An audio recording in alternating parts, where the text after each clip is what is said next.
এই যে দেখেন, এই যে এটা ছিল আবাসিক, দূর গেলে তো আরো বেড়ে থাকে।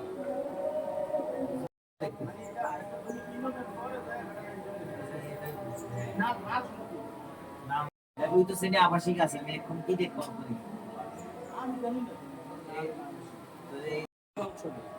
এই দেন, এই দেন, এই দেন, এই দেন, এই যে এদিকে দেন 1548। হ্যাঁ, এই 3548। অঞ্চলে এরকম বড় ধরনের কোনো ঘটনা ঘটেনি, তবে এই ঘটনাগুলো, ছোট ছোট ঘটনাগুলো আছে ভূমি অফিসের নামে, তো সেগুলো আশা করি শুধরে নেবে। আর যে ভূমি অফিসের নামে অনেকে বাইরে অনেক কথা বলে, কিন্তু আমরা আসলে ওই সামনাসামনি যদি আপনার কোনো ভুক্তভোগীকে বলি যে আপনি ভিডিও সাক্ষাৎকার দেন, তো ওই ভুক্তভোগী বলে না আমি এটা দিতে পারবো না।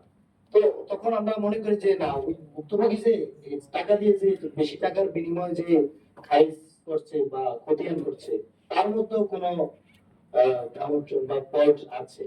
তো ভূমি অফিসের নামে অনেকে অভিযোগ দেয়, কিন্তু ভূমি অফিস তো আমাদের সরকারি অফিসই, তারা তো নির্ধারিত যে ফি আছে ওই ফির মধ্যে দেখি মানুষকে সেবা দিয়ে যাচ্ছে। তো এখন আমাদের সহকারী কমিশনার ভূমি স্যার উনি যেই কথাগুলো বললেন, আমাদের কিন্তু সবারই স্মার্টফোন আছে, আমরা সবাই আমাদের স্মার্টফোন থেকে আমরা সেবাগুলো অনলাইনের মাধ্যমে নিতে পারি।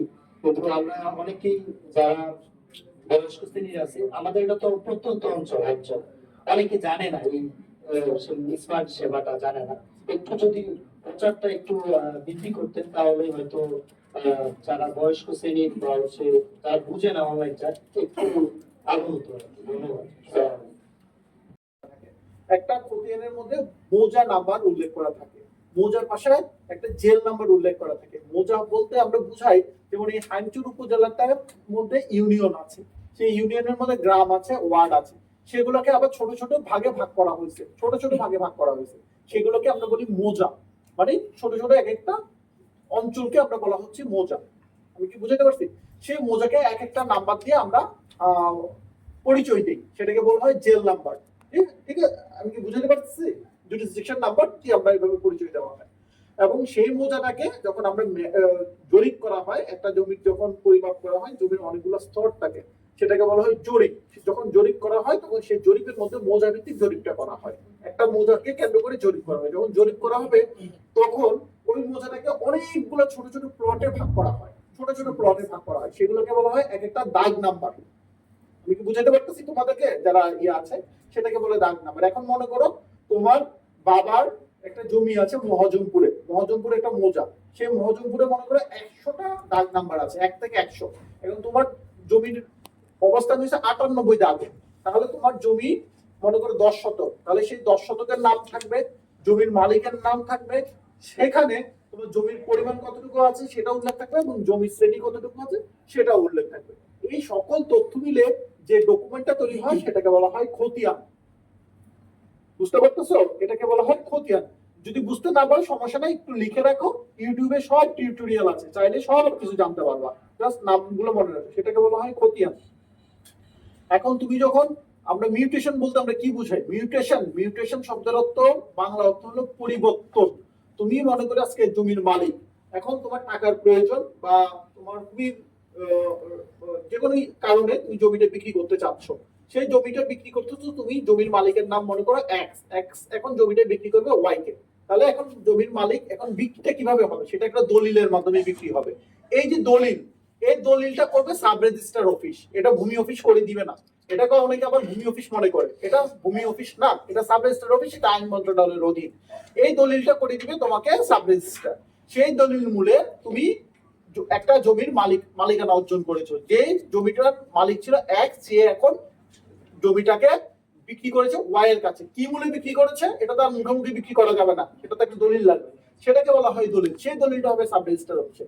সেই দলিল মূলে মালিক হয়ে যাচ্ছে এখন ওয়াই। এখন ওয়াই যখন মালিক হয়ে গেছে, ওই যে তোমার যে খতিয়ানটা ছিল, খতিয়ানের জমির মালিক কে ছিল? আগের এক্স ছিল, তাহলে কি এখন এটা পরিবর্তন করতে হবে না? এখন পরিবর্তন করতে হলে সেটাকে নাম চলে যাবে ওয়াই। এই যে পরিবর্তন, সেই পরিবর্তনটাকে বলা হয় মিউটেশন। আমি কি বুঝাতে পারছি? সেই মিউটেশনটাকে বলা হয়, বাংলাতে বলা হয়, গ্রাম অঞ্চলে ভাষা হয় খারিজ, যেটা জমা খারিজ বলে, ঠিক আছে, কিন্তু এটা বাংলা নাম হলো সুন্দর শব্দ হলো নাম জারি। ঠিক আছে, নাম জারি মানে তোমার নামের পরিবর্তন হয়ে যাচ্ছে, সেটাকে বলা হয় নাম জারি, মিউটেশন, মিউটেট করে ফেলা।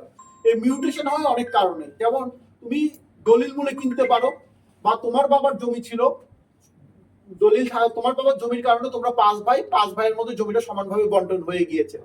তোমার বাবার জমি ছিল 10 শতক, তোমরা 5 ভাই সবাই 5 জন সমানভাবে পাইছো 2 শতক 2 শতক করে, তাহলে প্রত্যেকের মালিক হয়ে গেল এখন 2 শতক করে। তাহলে তোমার বাবার সন্তানদের নামে মানে জমিটার মালিক এখন তার বাবার সন্তানরা, এই যে সন্তানদের নামে জমিটা পরিবর্তন হবে সেটাকে বলা হয় মিউটেশন। আমি কি বুঝাতে পারছি? আর কিছু কাজ আছে, আমি যদি শর্টলি বলি, এত বিস্তারিত বলার সময় আমি পাবো না। আরো কিছু বিষয় আছে, যেমন আরেকভাবে তোমার জমির মালিকানার নাম পরিবর্তন হতে পারে। দীর্ঘদিন পর যখন জরিপ কার্যক্রম শুরু হয়, যারা জরিপ অধিদপ্তর থাকে, সেটেলমেন্ট অফিস থেকে যখন আসবে, এসে যখন জরিপ করবে, তখন তারা বর্তমানে যে মালিক তাদের দলিল দেখে, তাদের ওয়ারিশ দেখে, ওয়ারিশ বলতে ওই যে যার বাবা সন্তান কয়জন রেখে গেছে তার উপর ভিত্তি করে তারা জরিপ করতে পারে। সেই জরিপটার উপর ভিত্তি করে জমির মালিকানা পরিবর্তন করা যেতে পারে। ঠিক আছে, বাংলাদেশে এ পর্যন্ত জমি জরিপ হয়েছে অনেকগুলা, যেমন সিএস জরিপ হয়েছে ব্রিটিশ আমলে, প্রথম যে জরিপটা ক্যাডাস্ট্রাল সার্ভে, তারপর হচ্ছে এসএ জরিপ হয়েছে। ঠিক আছে, তারপর হয়েছে আপনার এখন এরপর হচ্ছে আরএস জরিপ হয়েছে, ডিভিশনাল সার্ভে হয়েছে। এখন বর্তমানে কিছু জায়গায় বাংলাদেশ সার্ভে হয়েছে এবং কিছু জায়গায় ডিজিটাল সার্ভেও চলতেছে, এবং বিশেষ করে নদীবিদ্যুৎ অঞ্চলে কিছু কিছু জায়গায় দিয়ারা জরিপ হয়ে থাকে, যেগুলোতে নদীর চর উঠে শিকুস্তি বয়সী জমি হয়, যেগুলোতে চর উঠে সেগুলোকে নতুন করে জরিপ করার জন্য সেই জরিপ অধিদপ্তর দিয়ারা জরিপ পরিচালিত করে থাকে। এই জরিপটা করে মূলত মালিকানার যে পরিবর্তনটা হয়েছে সেটাকে যাচাই করার জন্য। এখন যখন জরিপ হবে, তখন জরিপের সময় যে ভূমি মালিক তাদের কাজ হলো যে জরিপ অধিদপ্তরের লোকরা জরিপ করবে, তাদের সাথে যোগাযোগ করে আপনার যে দলিলগুলো আছে সেই দলিলগুলো দিয়ে জরিপ অধিদপ্তরের লোকের সাথে কথা বলতে হবে যে এটা এই জমির মালিক আমি, দলিল মূলক ওয়ারিশ মূলক অথবা অন্য কোনো মূলে জমির মালিক হয়েছে আমি, সেই জন্য আমার নামটা পরিবর্তন করতে হবে। আর কিছু ইস্যু আছে, যেমন আমরা অনেক সময় এটা বুঝতে পারি না, যেমন খাস জমি। খাস জমি বলতে কি বুঝি? খাস জমি বলতে বোঝানো হয় যে সরকারের জমি, সরকারের যে জমিটাকে সেটাকে বলা হয় খাস জমি। সরকারের জমি কোনগুলা? সরকারের অনেকগুলো জমি আছে, তার মধ্যে উল্লেখযোগ্য জমি হলো 1 নং খতিয়ানভুক্ত। আমি যে খতিয়ানের কথা যেটা বললাম না, এরকম খতিয়ানের সিরিয়াল নাম্বার থাকে। ঠিক আছে, 1 থেকে অনেকগুলো সিরিয়াল হতে পারে।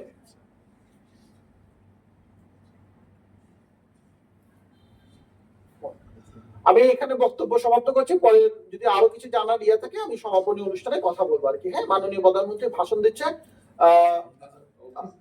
এখানে যারা আছেন সবাই এটা সম্মানিত উপস্থিতিবৃন্দ, দেশের জনসংখ্যা বৃদ্ধির সঙ্গে সঙ্গে এটি খুব গুরুত্বপূর্ণ বিষয় যে আমাদের মাথাপিছু জমির পরিমাণও কমে আসছে। ফলে জমির অর্থনৈতিক মূল্য যেমন বাড়ছে, তেমনি জমি নিয়ে বিরোধ, মামলা মকদ্দমা এবং জটিলতাও বাড়ছে একই সাথে। অনেক ক্ষেত্রে এসব বিরোধ ব্যক্তি ও পরিবারের শান্তিও নষ্ট করার পাশাপাশি জাতীয় উন্নয়ন কর্মকাণ্ডেও প্রতিবন্ধকতার সৃষ্টির কারণ হয়ে দাঁড়িয়েছে। এবং বাস্তবতায় ভূমির পরিকল্পিত ব্যবহার, নির্ভুল রেকর্ড সংরক্ষণ এবং দক্ষ ব্যবস্থাপনা বর্তমানে সময় অপরিহার্য দাবি। উন্নত প্রযুক্তি ব্যবহার করে জরিপ কার্যক্রম পরিচালনার মাধ্যমে নির্ভুল ভূমি রেকর্ড প্রস্তুত করতে ভূমি মন্ত্রণালয় কাজ করছেন। একই সঙ্গে ভূমি প্রশাসনের প্রায় সকল সেবাকে ডিজিটাল প্ল্যাটফর্মে নিয়ে এসে নাগরিকদের জন্য সেবা গ্রহণকে আরো সহজ, দ্রুত এবং কার্যকর করারও উদ্যোগ নেওয়া হয়েছে। আমাদের লক্ষ্য এমন একটি ভূমি ব্যবস্থাপনা গড়ে তোলা যেখানে ভূমি সেবা গ্রহণের জন্য মানুষকে আর অযথা অফিসে ঘুরতে হবে না, যা আমরা ভিডিওতে একটু আগে দেখেছি সেরকম একটি পরিবেশ আমরা চাই, অথবা দুর্নীতি কিংবা হয়রানির শিকারও হতে হবে না।